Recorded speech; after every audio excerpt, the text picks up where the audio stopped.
Hey, it's Smart Sports and MTC Media.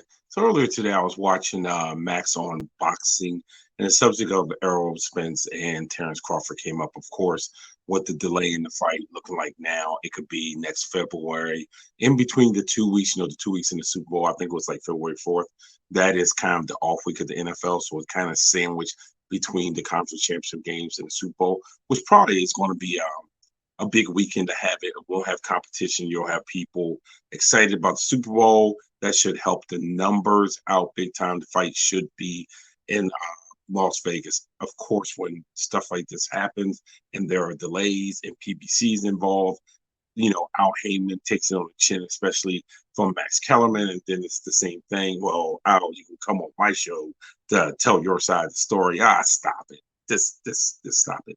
But this time around, um, Max Kellerman really did strike a chord with me when he tried to throw Mayweather into this and saying that Mayweather and Pacquiao laid down the groundwork of delaying fights, and the fighters actually benefit financially from all of the delays, whereas the public is cheated because fighters over time, you might lose some, maybe the fighter um, isn't as sharp as he would have been in the first fight, so on and so forth. And of course, he blamed Mayweather for that.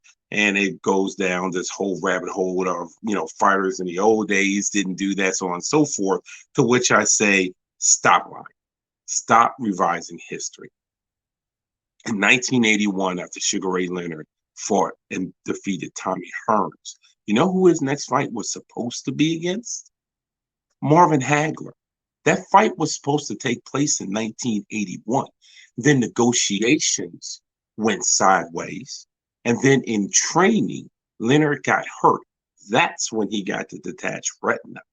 So the fight did not happen. In fact, even in retirement, Leonard was taunting Hagler by having a news conference where Hagler thought that Leonard was going to say, "We're going to get it on." And he had a news conference to tell Hagler that the fight would never happen. Oh, funny how we forget about that. That's also documented if you want to see um, where that is, and actually a clip from that press conference. I believe it's documented in HBO's Legendary Nights, Hagler and Hearns. So it wasn't until after Hagler fought Mugabe, where Leonard was ringside broadcasting for HBO, that he decided that he wanted to fight Hagler. And he would admit the reason why he wanted to fight Hagler then was because he could see ringside that Hagler had slowed down. Remember when everyone accused Mayweather of not wanting to fight Pacquiao till he get old because he knew that he couldn't beat Pacquiao when he was young. Remember, and everyone act like Mayweather did that. Maybe that's why Mayweather. Look, Sugar Ray Leonard admitted that's the reason why he fought Hagler, not third party. Leonard admitted that. He admitted that he had seen it. And if you remember now, Hagler was in some tough fights leading up to Mugabe fight, including the fight with Durant. Hagler was the one that wore down. That fight took place 6 years after it was originally supposed to take place because of Sugar Ray Leonard. Oh, and it doesn't end there. Because not only has Sugar Ray seen that Marvin Hagler had slowed down, again, Hagler could only get the fight on three conditions. First condition, ring size. Instead of having a traditional ring, Sugar Ray Leonard requested a bigger ring. The same thing he did in the rematch with Roberto Duran. So you didn't have a standard tight ring. You had a big ring so Leonard could run around it. Second thing, gloves.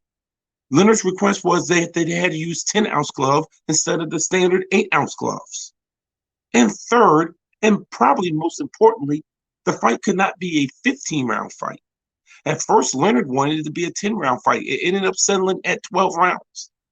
So Hagler had to make three concessions and wait 6 years to fight Sugar Ray Leonard.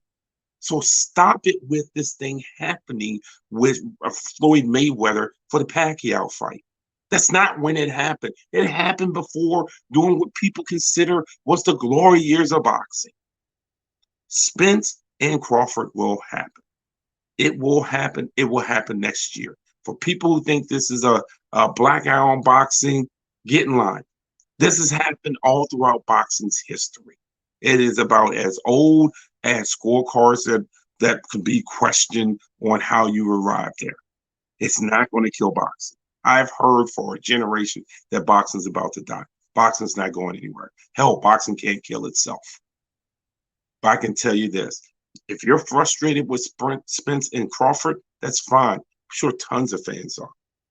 But dadgummit, quit blaming Mayweather, because this stuff happened long before Floyd fought Pacquiao.